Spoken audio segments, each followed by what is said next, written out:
Buku Ilmu Pengetahuan Alam untuk SMP kelas 8 tahun 2021.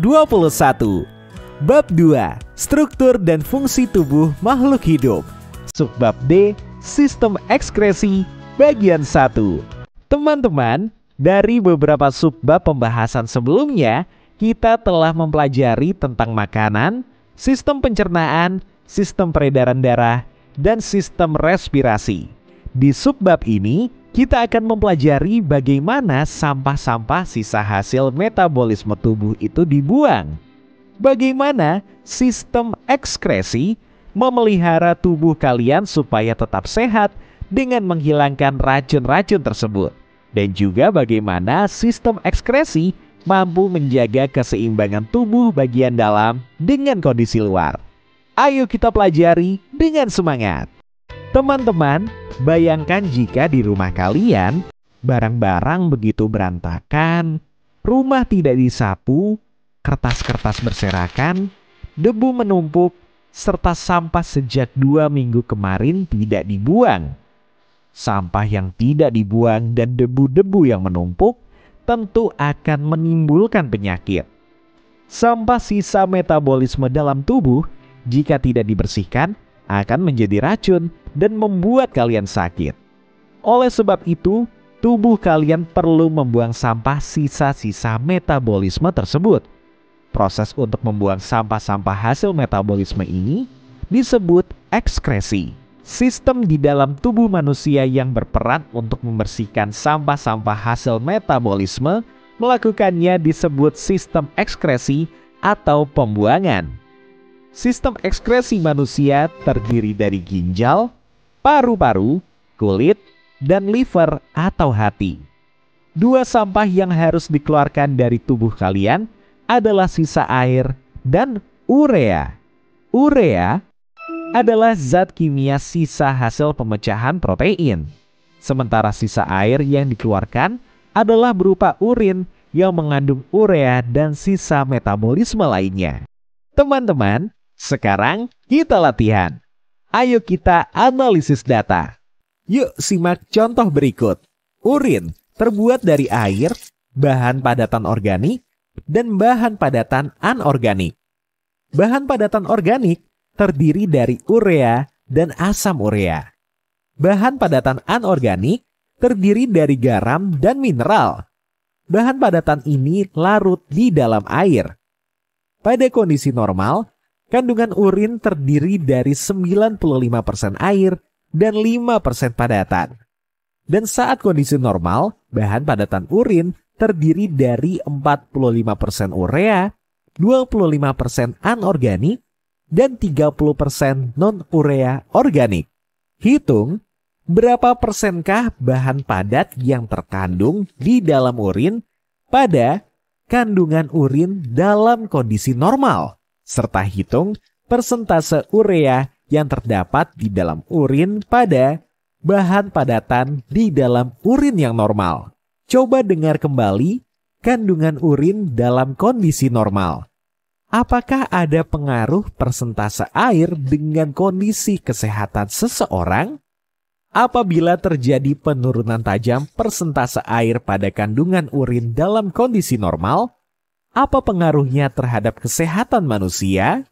Teman-teman, ginjal, paru-paru, kulit, dan liver adalah organ-organ yang berperan dalam sistem ekskresi manusia. Ekskresi membantu menjaga homeostasis di dalam tubuh manusia. Homeostasis adalah mekanisme atau cara tubuh untuk mempertahankan keseimbangan antara kondisi dalam tubuh dengan kondisi luar tubuh, agar tubuh tetap dapat berfungsi dengan normal. Kita akan bahas satu persatu organ-organ tersebut. Simak dengan penuh fokus ya penjelasan berikut ini. A. Ginjal. Kita memiliki 2 buah ginjal, kiri dan kanan.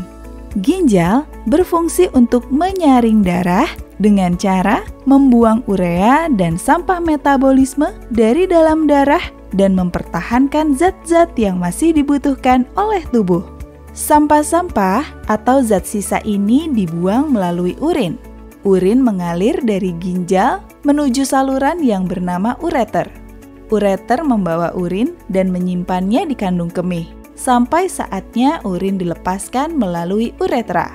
Selain menyaring darah, ginjal juga berperan untuk mengatur banyaknya air dalam tubuh kalian.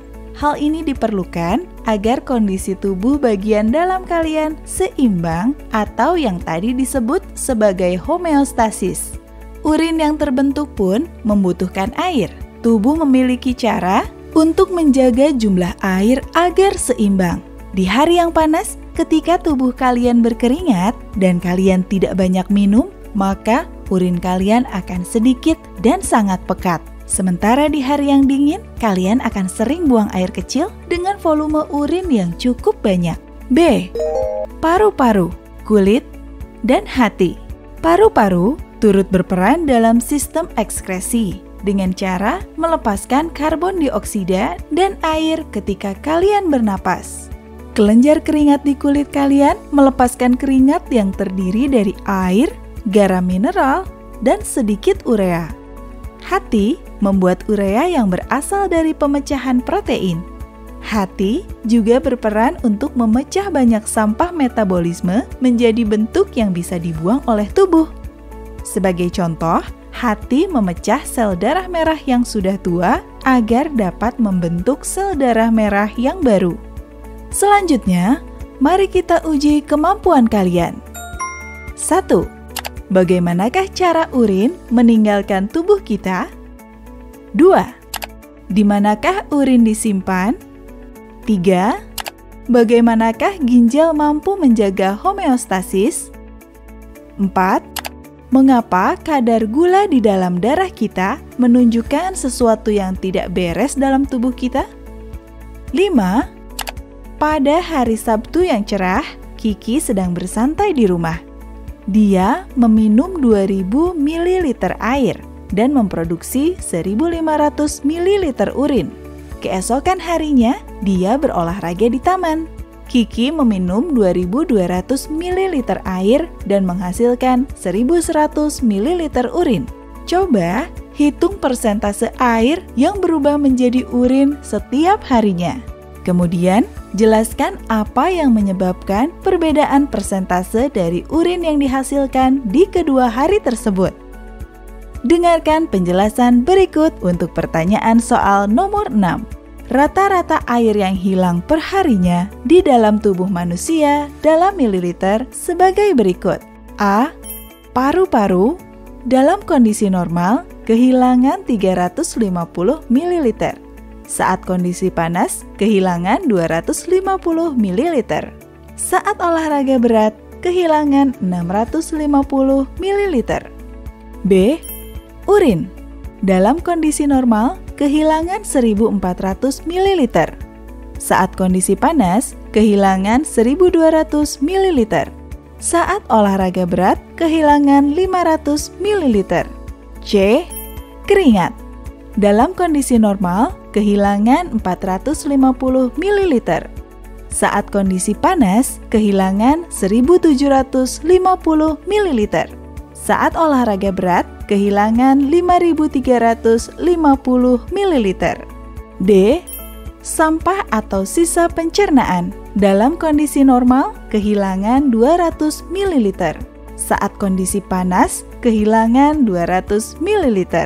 Saat olahraga berat, kehilangan 200 ml. Berdasarkan data tadi, jawablah pertanyaan nomor 6.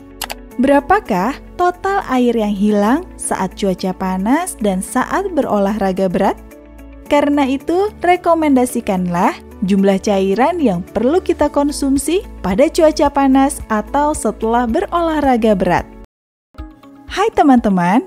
Sistem pernapasan dan sistem ekskresi manusia memiliki banyak fakta menarik. 1. Kalian akan kehilangan air sebanyak 17,5 ml per jamnya ketika menghembuskan napas. 2. Beberapa orang mampu menahan napas hingga 20 menit, sementara rata-rata orang dewasa mampu menahan napas selama 30 hingga 60 detik. 3. Paru-paru adalah satu-satunya organ yang mampu mengambang di dalam air. 4. Rata-rata kecepatan bersin seseorang adalah 63 km per jam. 5. Rongga dada membesar dan menyempit saat menghirup dan membuang napas bukan disebabkan oleh pergerakan udara, namun disebabkan oleh kontraksi dan relaksasi diafragma. 6. Kandung kemih manusia mampu menampung 400 ml urin. 7. Urin mampu bertahan di kandung kemih hampir selama 5 jam sebelum dibuang. 8. Jika salah satu ginjal rusak, ginjal yang lainnya mampu memperbesar ukuran hingga 50% dalam waktu 2 bulan untuk menggantikan fungsi ginjal yang rusak. Teman-teman yang baik hati, manusia terserang berbagai macam penyakit karena pola hidup yang tidak sehat. Makan sembarangan, tidur yang tidak cukup, malas berolahraga, dan merokok menjadi penyebab mereka terkena penyakit-penyakit itu. Sebagai seorang yang telah belajar mengenai pola makan dan hidup yang sehat, bantulah orang-orang yang menderita penyakit di bawah ini dengan memberikan panduan hidup sehat, termasuk pola makan, tipe olahraga, ataupun aktivitas untuk mereka. Pilihlah satu penyakit di bawah ini. A. Diabetes tipe 1 atau tipe 2. B. Obesitas. C. Batu empedu. D. Aterosklerosis. E. Stroke. F. Darah tinggi. G.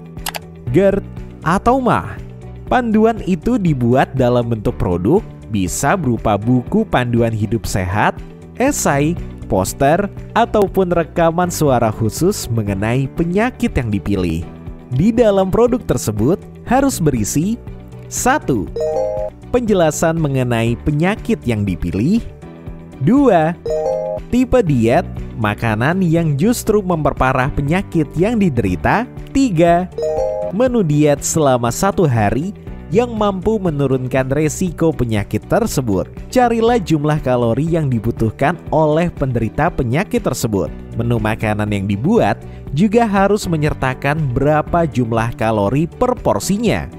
Diskusikan dan analisislah efek dari diet dan pola hidup sehat yang kalian buat berdasarkan faktor-faktor di bawah ini: budaya, lingkungan, ekonomi, dan faktor sosial. Bisa dipilih salah satu berdasarkan pertanyaan-pertanyaan pemandu berikut. A. Apakah manfaat yang kalian atau penderita ambil dari diet dan pola hidup sehat yang telah kalian buat? B. Apa kerugian, tantangan, atau kekurangan yang disebabkan dari diet dan pola hidup yang kalian buat? C. Berdasarkan manfaat dan kerugian yang kalian sebutkan, buatlah kesimpulan apakah diet dan pola hidup sehat yang kalian buat merupakan solusi terbaik dari penyakit tersebut. Adapun penjelasan dari faktor-faktor yang disebutkan tadi yaitu: A. Budaya, berhubungan dengan pengetahuan, kepercayaan, tingkah laku, nilai-nilai budaya, dan tujuan hidup yang membentuk karakter pada sekelompok orang. B. Ekonomi, berhubungan dengan produksi, distribusi, uang, kekayaan, dan penghasilan. C. Lingkungan, berhubungan dengan suatu objek, makhluk, ataupun keadaan di sekitar kita. D.